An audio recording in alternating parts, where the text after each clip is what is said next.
Episode number 31 నా భర్త నాకు ముఖ్యం. విజయేంద్ర ప్రసాద్ చెప్పిన బిజినెస్ ప్రపోజల్ను సాగర్ వ్యతిరేకిస్తూ మాట్లాడుతూ ఉండడంతో అతనిపై కోపం తెచ్చుకున్న శైలజ సాగర్ను అక్కడి నుంచి వెళ్లిపోమని చెప్పింది. ఆమె మాటలకు సాగర్ ఏదో సమాధానం చెప్పబోతుండగానే నీలిమ మాట్లాడుతూ, విజయేంద్ర అంకుల్, మీరు అబ్రాడ్ నుంచి తిరిగి వచ్చింది మన కుటుంబాన్ని నష్టాల్లో పడేయడానికి కాదు కదా, కానీ మీరు చెప్పినట్లు చేస్తే మన ఫ్యామిలీ తప్పకుండా ఇబ్బందుల్లో పడుతుంది అని చెప్పింది. ఆమె మాటలు వింటున్న స్వరూప్కి హఠాత్తుగా ఒక ఆలోచన వచ్చింది. విజయేంద్ర చెప్పిన ఆలోచనలో ఖచ్చితంగా మోసం ఉందని స్వరూప్కి కూడా అర్థమైంది. ఎవరైనా 10 రోజుల్లో డబ్బు మొత్తాన్ని 3 రేట్లు చేసి ఇవ్వడం సాధ్యం కాదు. కాబట్టి ఈ అవకాశాన్ని ఉపయోగించుకొని అఖిలను, ఆమె ఫ్యామిలీని ముక్తా ఫ్యామిలీ గ్రూప్ నుండి తరిమి కొట్టాలి.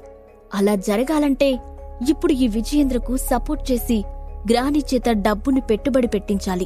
ఆ తర్వాత ఖచ్చితంగా నష్టం వస్తుంది. దాంతో ఈ గ్రూప్లో ఉన్న అందరికీ అఖిల ఫ్యామిలీపై కోపం వస్తుంది. అందరూ వాళ్ళను ఈ ఫ్యామిలీ నుండి వెలేస్తారు అని ప్లాన్ చేశాడు స్వరూప్. దాంతో అతను ముందుకు వచ్చి, నీలిమ, విజయేంద్ర అంకుల్ మంచి ఉద్దేశంతో మన బిజినెస్ పెంచాలనుకుంటున్నాడు, నువ్వు దాన్ని మోసమని ఎలా అంటావ్ అని అన్నాడు. ఆ మాట వినగానే ముక్తాదేవి ఆశ్చర్యపోతూ, స్వరూప్, అంటే నీ ఉద్దేశమేంటి? నువ్వు కూడా ఇది బెస్ట్ ఐడియా అనుకుంటున్నావా అని అడిగింది.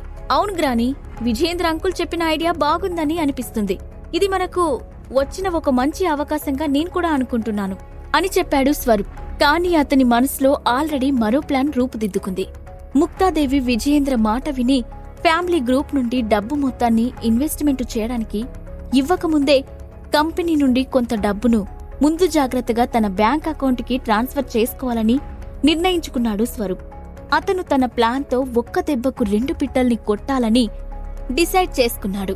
ఈ బిజినెస్ లో డబ్బు పెట్టడం వల్ల అఖిల ఫ్యామిలీ ముక్తా గ్రూప్ నుండి బయటకు వెళ్లిపోతుంది. అలాగే ఆ సాగర్ పీడ కూడా వదిలిపోతుందని అనుకున్నాడు. అతని మాటలకి నీలిమ కోపంగా, స్వరూప్, నీకేమైనా పిచ్చి పట్టిందా? ఇందులో మోసం ఉందని క్లియర్గా కనబడుతుంది కదా. నీలిమ, నీకే పిచ్చి పట్టినట్టుంది. నువ్వు కూడా ఎందుకు పనికిరాని ఆ సాగర్లాగే ఆలోచిస్తున్నావా? అతనికంటే తెలివితేటల్లేవు, కాని నువ్వు అతనికన్నా సరిగ్గా ఆలోచించగలవు కదా. మన ఫ్యామిలీ మెంబర్గా ఆలోచించి చూడు అని రివర్స్ లో ఫైర్ అయ్యాడు స్వరూప్. ఇది నా ఫ్యామిలీ అనుకున్నాను కాబట్టే దీన్ని వ్యతిరేకిస్తున్నాను కోపంగా చెప్పింది నీలిమ. అప్పటి వరకు వాళ్ళిద్దరూ వాదనలు వింటూ మౌనంగా ఉండిపోయిన విజయేంద్ర ప్రసాద్ మధ్యలో మాట్లాడుతూ, నీలిమ, నువ్వేదో అపార్థం చేసుకుంటున్నావు. నేను చెడ్డవాడిని కాదు, మన ఫ్యామిలీ మంచి కోసమే చెప్తున్నాను అని అన్నాడు. ఆ మాటలకు నీలిమ ఏదో చెప్పాలని నోరు తెరిచింది. కాని ముక్తాదేవి టేబుల్పై చేత్తో గట్టిగా కొట్టి, చాలు, మనందరం ఫ్యామిలీ మెంబర్స్, శత్రువులం కాదు. మీరంతా ఒకరితో ఒకరు దేని గురించి గొడవ పడుతున్నారు? ఇవన్నీ బయటకు తెలిస్తే అందరూ మనల్ని చూసి నవ్వుతారని తెలీదా అని కోప్పడింది. ఆమె చూపులు నేరుగా సాగర్పై పడ్డాయి. అతన్ని చూడగానే ఆమె ముఖం అసహ్యంతో నిండిపోయింది. నీలిమ, స్వరూప్ల మధ్య గొడవ జరగడానికి కారణం అతనే అని ఆమె అనుకుంది. ఆ తర్వాత ఒకసారి గట్టిగా ఊపిరి పీల్చుకొని అక్కడ ఉన్న వాళ్ళందరి వైపు చూసి, నేను డబ్బు మొత్తాన్ని విజయేంద్ర ప్రసాద్కి ఇవ్వాలని నిర్ణయించుకున్నాను అని అనౌన్స్ చేసింది. అది వినగానే గ్రాని అంటూ మధ్యలో మాట్లాడబోయింది నీలిమ. నువ్వేం చెప్పాల్సిన అవసరం లేదు నీలిమ, ఇది మీ ఫ్యామిలీ అని నువ్వు గుర్తుపెట్టుకోవాలి. ముక్తాదేవి తన చేతిని పైకెత్తి ఆమెను మధ్యలోనే ఆపుతూ చెప్పింది. దాంతో నీలిమ ఇంకేం మాట్లాడకుండా మౌనంగా ఉండిపోయింది. అమ్మా, నువ్వు కొంచెం కూడా భయపడొద్దు. ఖచ్చితంగా ఈరోజు నువ్వు ఇవ్వబోతున్న డబ్బుకి 3 రేట్లు సంపాదించిస్తాను అని ఆనందంగా చెప్పాడు విజయేంద్ర ప్రసాద్. ఆ తర్వాత కొన్ని క్షణాల్లోనే ముక్తా ఫ్యామిలీకి చెందిన ఫైనాన్స్ డైరెక్టర్ ముక్తాదేవి ఫ్యామిలీస్ లో ఉన్న అన్ని అకౌంట్లలోని డబ్బును విజయేంద్ర ప్రసాద్ అకౌంట్కి ట్రాన్స్ఫర్ చేశారు. అది జరుగుతున్న సమయంలోనే తన కంపెనీలో ఉన్న సగం డబ్బును తన పర్సనల్ అకౌంట్కి ట్రాన్స్ఫర్ చేసుకున్న స్వరూప్ చిన్నగా నవ్వుకున్నాడు. సాగర్ ఇంకేం మాట్లాడకుండా నిస్సహాయంగా అక్కడి నుంచి బయటకు వెళ్లాడు. అఖిల కూడా అతని వెనకే వచ్చి, సాగర్, నీకు టైం ఉందా? చాలా రోజుల తర్వాత డాడీ ఇంటికి తిరిగి వచ్చారు కదా, ఇంటికి వెళ్లి అందరం కలిసి భోజనం చేద్దాం అని అడిగింది. నువ్వు అడిగిన తర్వాత కూడా నా దగ్గర టైం లేకుండా ఎలా ఉంటుంది అఖిల అని సాగర్ నవ్వుతూ చెప్పి, అంకుల్ ఆంటీని ఇక్కడే ఉండమని చెప్పు, నేను వెళ్లి కార్ తీసుకొస్తాను అని అన్నాడు. కాసేపటి క్రితమే డ్రైవర్ కార్ తీసుకొచ్చి ముక్తా ఫ్యామిలీ విల్లా ముందు పార్క్ చేశానని సాగర్ కు మెసేజ్ చేశాడు.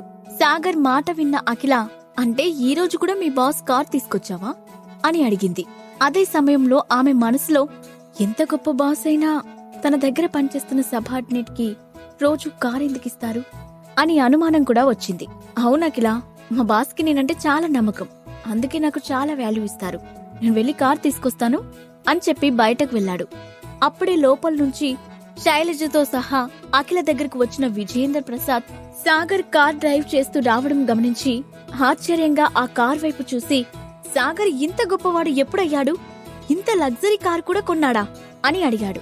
అతను ఎన్ని జన్మలెత్తినా ఇలాంటి కారు కొనలేడు, అది వాళ్ళ బాస్ కార్ అని వెంటనే వెటకారంగా చెప్పింది శైలజ. బాస్ కారా? ఇంతకీ సాగర్ ఏ కంపెనీలో వర్క్ చేస్తున్నాడు అని అనుమానంగా అడిగాడు విజయేంద్ర ప్రసాద్. ఇంతలో సాగర్ తీసుకొచ్చిన కార్ వాళ్ల ముందు ఆగడంతో ఆ ముగ్గురు ఇంకేం మాట్లాడకుండా కారెక్కారు. కాసేపు ప్రయాణించిన తర్వాత అందరూ ఇంటికి చేరారు.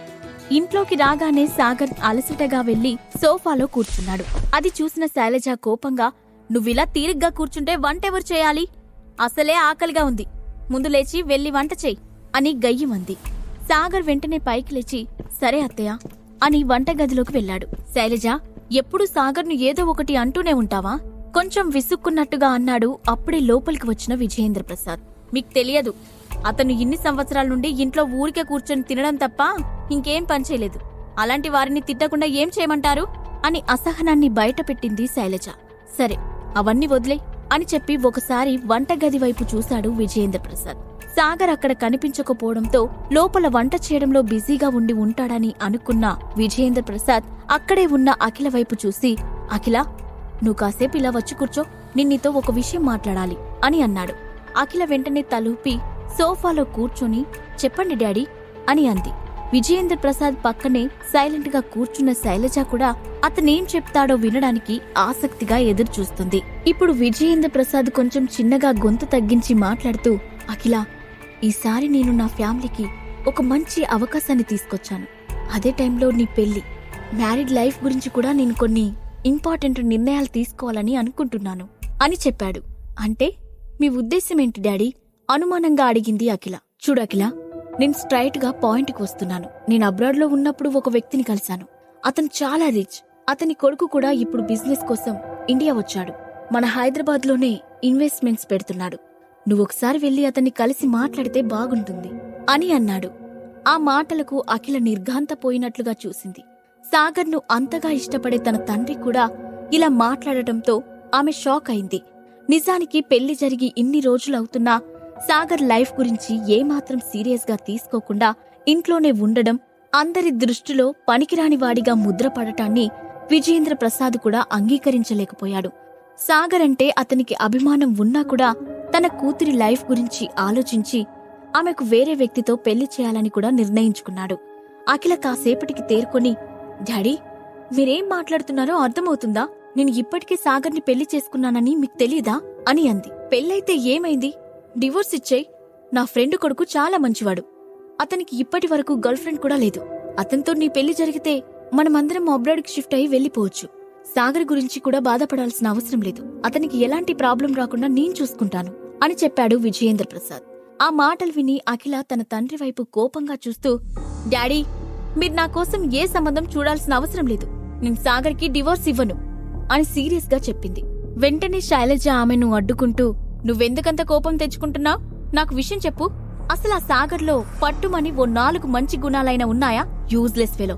అతని వల్ల మనం ఎప్పుడూ మాటలు పడుతూనే ఉన్నాం. అన్నింటికి మించి ఈ రోజు అందరి ముందు అతను మీ డాడీని ఎదిరించి మాట్లాడాడు. పెద్దవాళ్ళంటే కొంచెం కూడా గౌరవం లేదు అని చిరాకు పడుతూ అంది. మమ్మీ, నువ్వు సాగర్ను తప్పుగా అర్థం చేసుకుంటున్నావు. అతని ఫ్యామిలీ మంచి కోసమే ఆలోచిస్తున్నాడు. నిజానికి డాడీ చెప్పిన బిజినెస్ ప్రపోజల్ నేను కూడా నమ్మను. వాళ్ళందరి ముందు మాట్లాడడం ఎందుకని సైలెంట్ గా ఉన్నాను. ఇక సాగర్ గురించి మాట్లాడితే అతను ఇప్పటికే తన లైఫ్ స్టైల్లో మార్పులు తెచ్చుకోవడం మొదలుపెట్టాడు. ఇప్పుడు జాబ్ కూడా తెచ్చుకున్నాడు అని ఆమె మాట్లాడుతూ ఉండగానే, జాబ్ తెచ్చుకుంటే ఏంటి?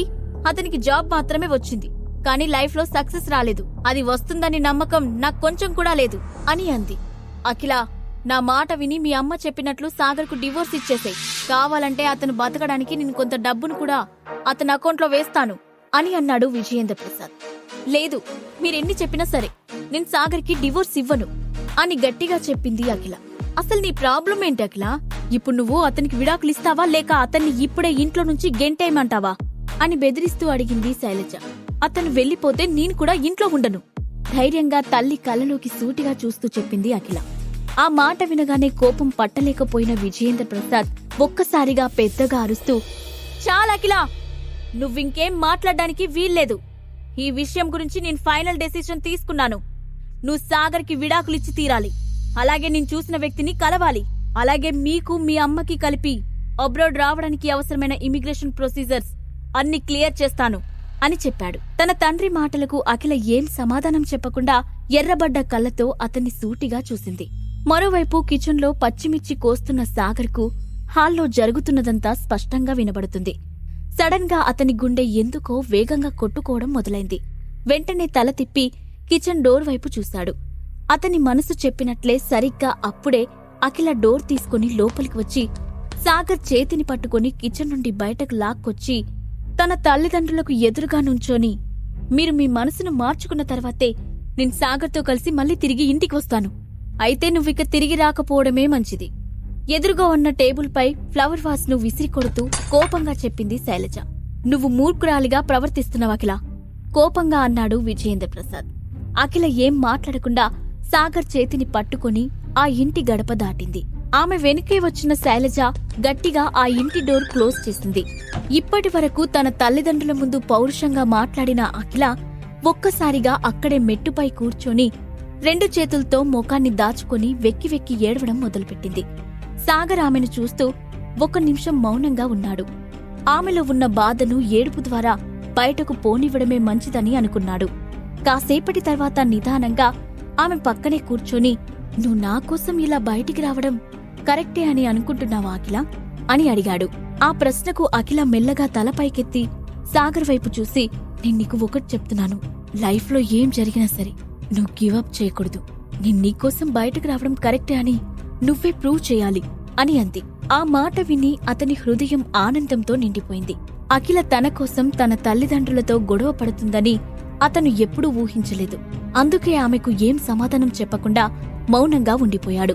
కాసేపటి తర్వాత అఖిల పైకి లేచి, వెళ్లి కార్ తీ సాగర్, మీకు కంపెనీ ఇల్లిచ్చింది కదా, మనం ఆ ఇంటికి వెళ్దాం అని అంది. నువ్వు నిజంగా నాతో రావడానికే డిసైడ్ చేసుకున్నావా? మళ్ళీ ఇంట్లోకి వెళ్లాలని అనుకోవడం లేదా?